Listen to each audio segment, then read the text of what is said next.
Okay, hi guys, and welcome to this Klarna presentation. I've been really pleased that Envica invited me to speak today, and we're going to have a really strong session on how Klarna is really driving that experience that in turn drives loyalty for consumers. So just a little bit about me to start with. My name is Kevin Ward. I am the Director of UK Partnerships over at Klarna. My responsibility is to essentially drive distribution amongst our PSP, platform, SI and tech partner relationships. I previously was in the sales director role at Klarna from a specifically new business perspective, and I've been in payments for around 10 years and in leadership for around the same. So I've seen the good, the bad and the ugly that the leadership and payments have to offer.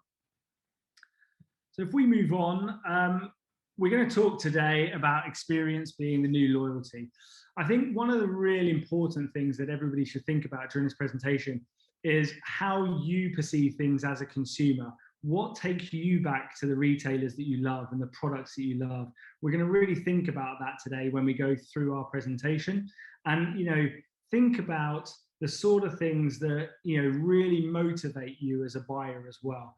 What is it? Is it through social media? Is it the fact that the product is of a world-class nature?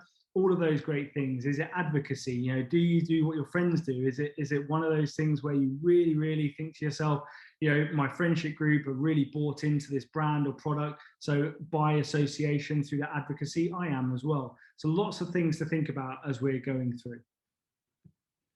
So the thing at Klarna we really focus on is three core propositions, okay? Our engaging brand, our superior products, and ubiquity. And whether it's Klarna or whether it's a merchant, selling coats, jeans, whatever it might be, these are the really three key things that I think people should be concerned about when it comes to loyalty. Nailing that engaging brand, having the superior product so the customer's happy with it, and then that ubiquity. Can I access my favorite merchant, my favorite retailer, my favorite product anywhere, through any channel, across any medium? And they're really important points. So what we'll look into first is engaging brand. So unless you've been living in a cave, you would have noticed Klarna all over, okay? We have spent a huge amount of time and effort and budget, if I'm honest with you, in driving our consumer proposition and our brands. Through various campaigns and partnerships, we really want to make sure that we are driving our brand into as many consumers globally as possible. And as you can see by some of the examples, we've partnered with some of the world's most renowned and well-known artists. So about a year ago, we did the Get Smooth campaign with Smooth Dog. He changed his name to Smooth Dog overnight, and the internet went mad. We had around 660 million views of that. On Valentine's Day last year, Lady Gaga decided that actually women can propose any day that they want, and really took control of that narrative. And as you can see, we have 1.2 billion views around our Lady Gaga activation. And then recently as well, we had the Heartbeats for Sneakers campaign. Now, the great thing is about dropping this sort of level of sneakers is that, we really want to make sure those sneakers go to the real fans. So we want to take the bots out of things.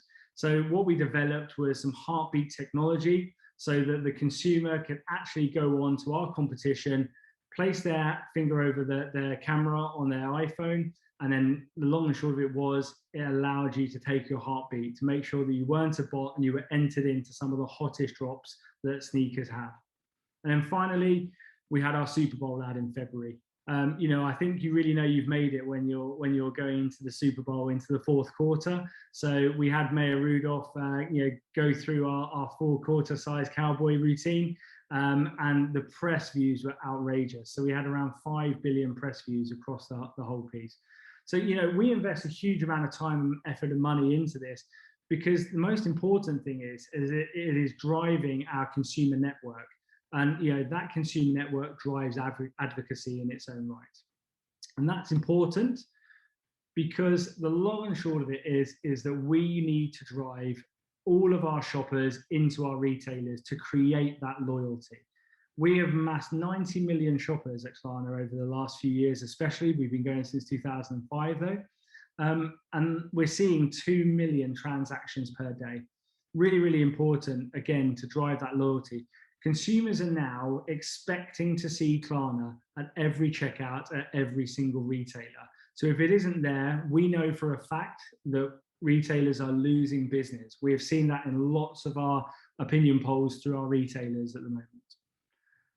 28 million app downloads is one of the key stats that you'll see today. And we'll talk about that a bit later, because customers, in short, who download our app spend more often, and come back a lot more than the average customer does. And talking about that ubiquity, we have 200,000 retailers at Klarna. So you're able to access Klarna all over the world through all sorts of different retailers in all sorts of different verticals, which again is really, really important in growing that consumer preference. If I move on now to why that's important for customers. Customers have changed massively over the last couple of years, and especially through lockdown. We've had a real drive into that digital age, and McKinsey are saying that we've seen 5 years worth of growth in the past year alone in digital. So customers are better informed. Search is on demand. It's much easier to research and find value. That is the absolute most key thing that retailers need to think about, is that the customer has choices now. The more demanding customers now, okay, they're seeking personalization, engagement, and they absolutely want that lack of friction. If they are coming to a website and there's 10, 15 clicks to get through to that checkout, they are going to lose patience. Yeah, they're going to move away. They're going to log out of the process. Again, I go back right to the start. Think about what you despise as a consumer. For me, friction kills everything. Can I just log out and go and buy somewhere else? So we've really got to think about that engagement that customers are asking for. They're volatile. They won't wait. There's no patience around these days, and alternative options are one click away. Google AdWords can be our friend, but can be our enemy as a retailer. And the long and short of it is, if we don't pick up that customer here and now, they will go elsewhere. Customers are always on as well. They're always connected. They're shopping around the clock, and shopping is now on mobile and is social. That is something that retailers need to accept and embrace as an opportunity. And the retailers that are doing it well are absolutely nailing this narrative. And the ones who aren't doing it are missing out on a huge amount of business. And again, we'll come on to that in a bit more depth later. And one of the penultimate points is they're more conscious. Customers these days are value orientated. They want to see that authenticity or sustainability. You look at some of our clients like Gymshark with their Gymshark 66, are really bringing that advocacy together. And then Surfdome, completely carbon neutral. They really, really care about how they do business. And customers are expecting that.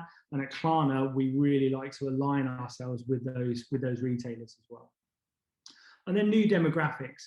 So the emergence of millennials and Gen Z into new verticals, that's definitely been driven by the lockdown. But what's really important through the lockdown is that Gen X, the 50+ sort of demographic, are the fastest growing by far. They have had to jump on board with the way that the world is going, and the fact that digital first is becoming a way of life. And we've seen a huge amount of growth at Klarna in the Gen X demographic. So they are now sort of catching up that millennial shift that we first saw at Klarna. And I think a lot of that is to do with the verticals that have also been driven out of the lockdown. Things like sports and outdoors and beauty, where we see a lot more adoption in Gen X than we do in millennials as far as growth is concerned. So we need to be really conscious of why the customer wants to shop with us. We need to make it as easy for them as possible. And we need to really think about all of these things that drive our own superior brand. We work really hard on it with Klarna, and so we bring those customers to you, but still the customer has to be wowed by your own superior brand in its own right. So that's something that I really urge all retailers to think about. So if we move on now to our next section, the superior product. It's all very well having a great brand, okay? And you can, spend lots of money doing all of the shiny stuff, but if we do not have a superior product at the end of it, it will undo all of that hard work at the start of the process. So customers expect excellence now in their product selection, and whether that is a material good from a retailer or whether that's their payment options or alternative payment methods, they expect the product to work well, and be on its way, if not world class. So, really, really think about investing in partners and partnerships that bring that narrative to your business as well. I think that's really important. And I think that if you are going to partner up with a company, they need to have a world-class product. That needs to be the starter for 10, but also they need to have a large ecosystem themselves that you can tap into as a partner. So I mentioned earlier, but I'll really sort of drill down into it now. The future is digital. There's absolutely no getting away from that. If you think we have 2 million transactions a day at Klarna, 86% of those orders are coming through a mobile device. So if we talk about ubiquity, if we talk about consumer preference, with the level of transactions that we have in our marketplace globally, you can see that the stats are really being driven down that mobile first. So again, as far as superior product is concerned, retailers really need to invest in their mobile adoption and mobile first sort of proposition. And if we look at our millennial, audience and cohort, most millennials, 74%, shop after being influenced on social media, magazines, and adverts. So it's really important that one of your partners or your own business are able to capture that customer through those channels. So can they buy through social media? Can they, essentially adopt a push out to your website from a magazine or an advert through a QR code? Can we as Klarna help those customers from our social media, magazines, adverts, drive adoption into the retailer? We absolutely can. So again, it's really, really important that we're covering all of these bases. I do feel sorry for retailers at the moment. They've got a lot to think about, but actually the retailers that are doing really well are the ones who are really embracing these new ways of doing things. So what today's customers expect? They expect the world, they expect everything, and they expect nothing less. And yes, it can be frustrating as a retailer, but the thing that we really need to concentrate on is how do we get our arms around those opportunities? So a frictionless shopping experience is something that every customer, including myself, expects now. And the minute there is any friction within that journey, I switch off, and I'm sure many other customers who are watching this, they do as well. But I want merchants to think about things a bit differently as well. So I meet a lot of merchants in my day job, and a lot of merchants still see returns as a problem in their business. And actually, the merchants that we meet who are seeing returns as an opportunity are really, really driving that narrative and really understanding what the consumer wants. They want it to be easy in that process. They want to make sure that they're having a frictionless experience to start with, but then if the product isn't up to their standards, that they can return it very easily. And guess what? If you have a world-class return system, you have that repeat customer and that loyalty from that customer because it was easy for that customer to transact with you. That's really important that we remember that.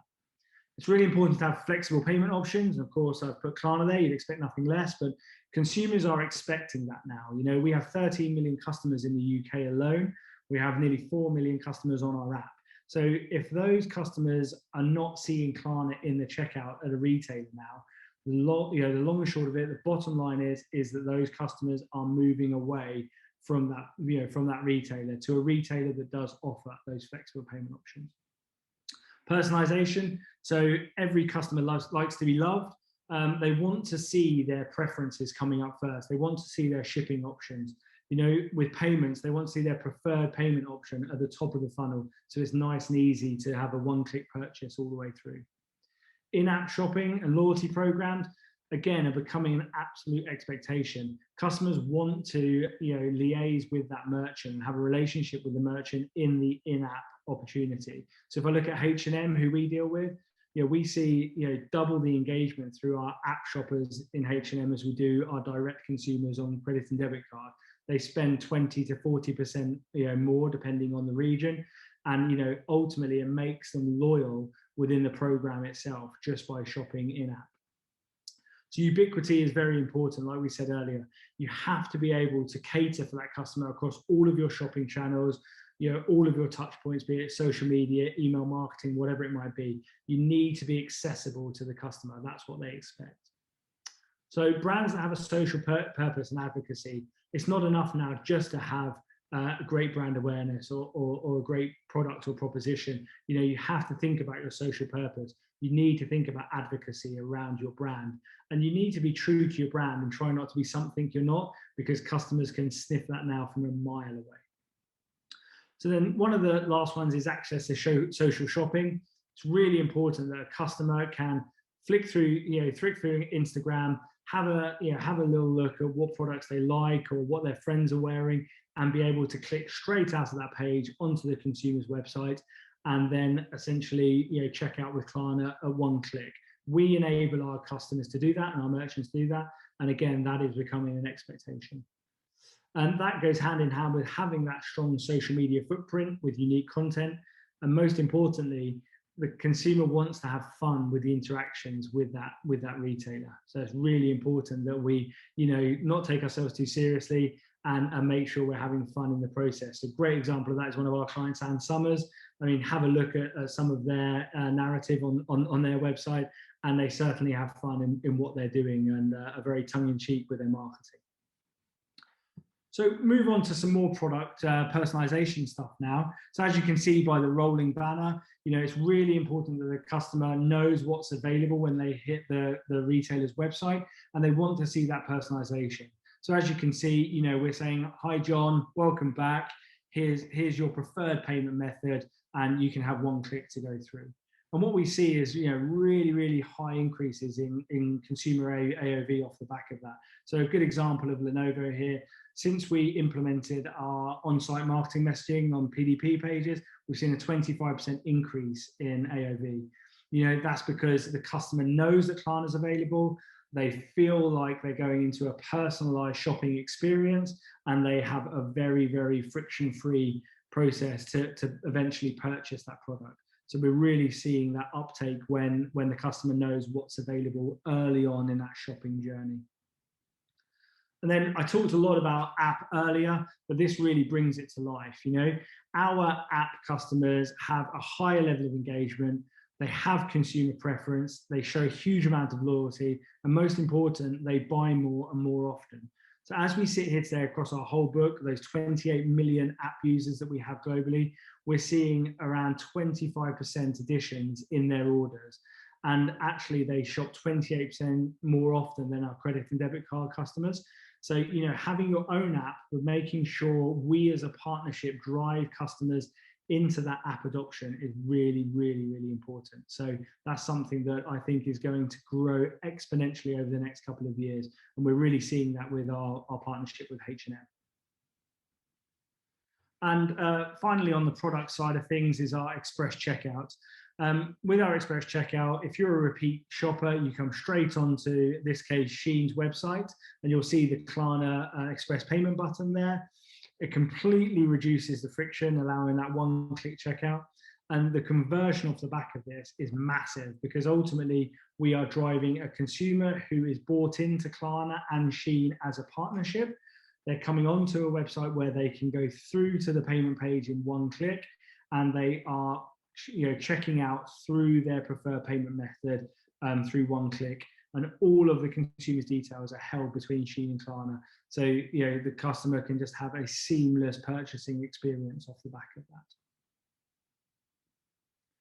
And most importantly, consumers also, when it comes to product, want to feel safe. Okay, they want to understand that we have their best, best interests at heart as a partnership.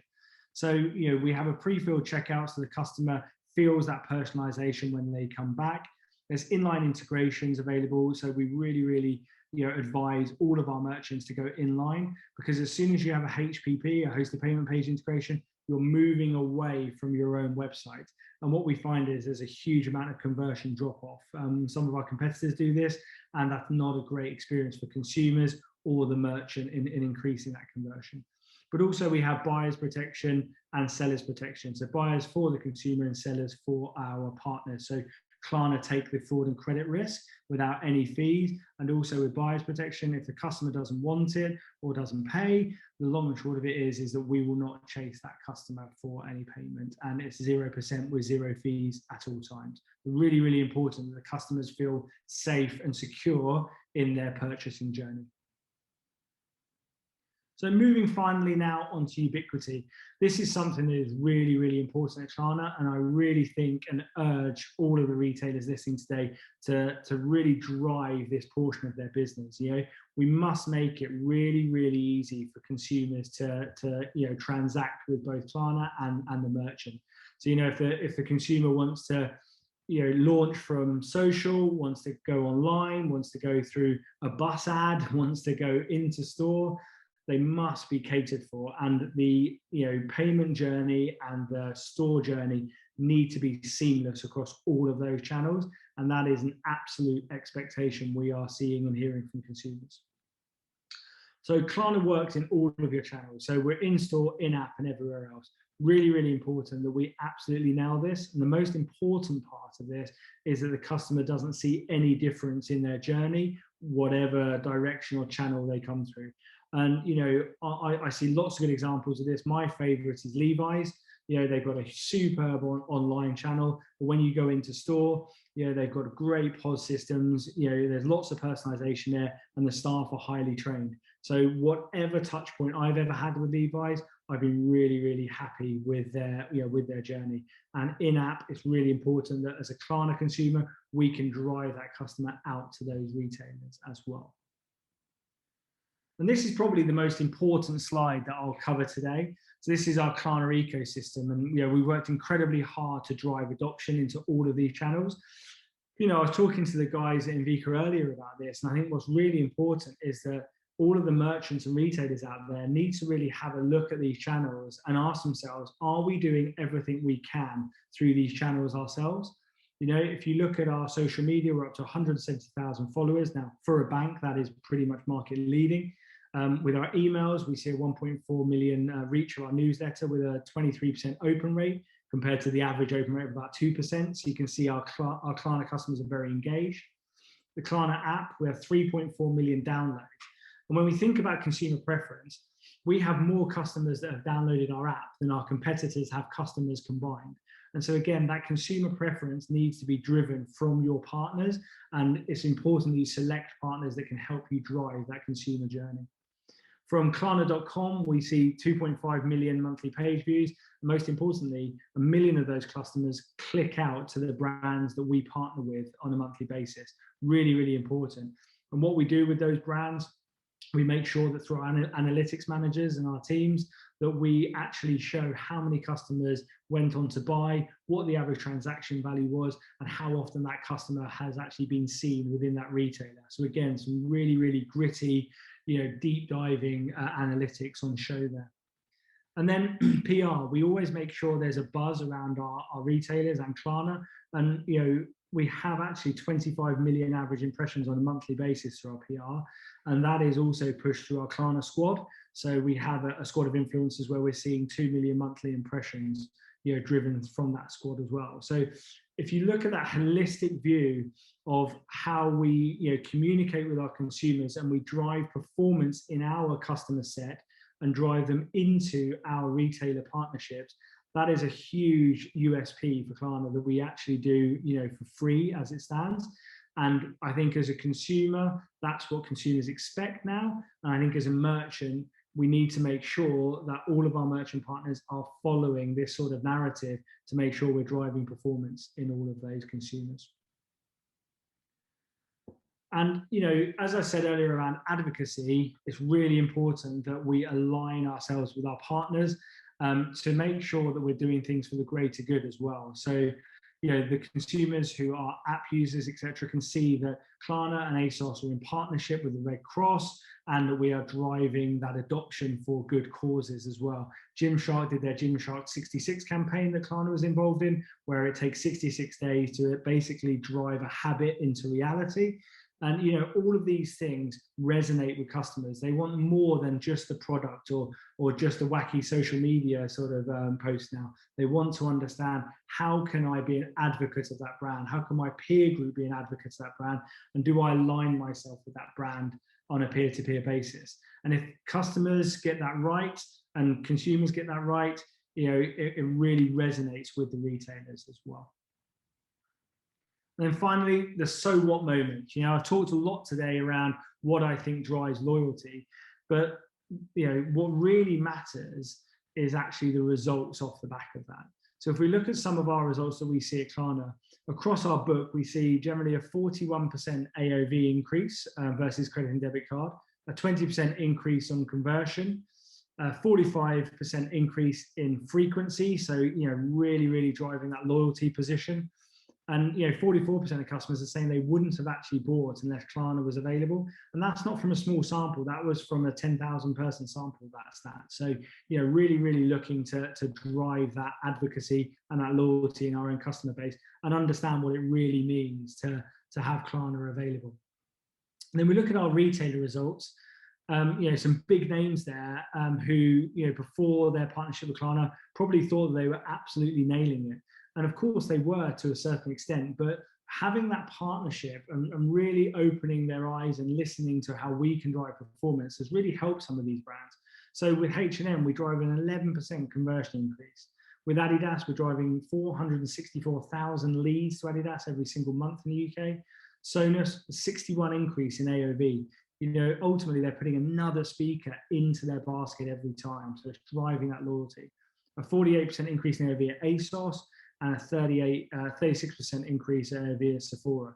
So all of these brands are big advocates of Klarna, and you can see that our consumer preference and our network of 90 million customers are driving these results in the partnership with our retailers.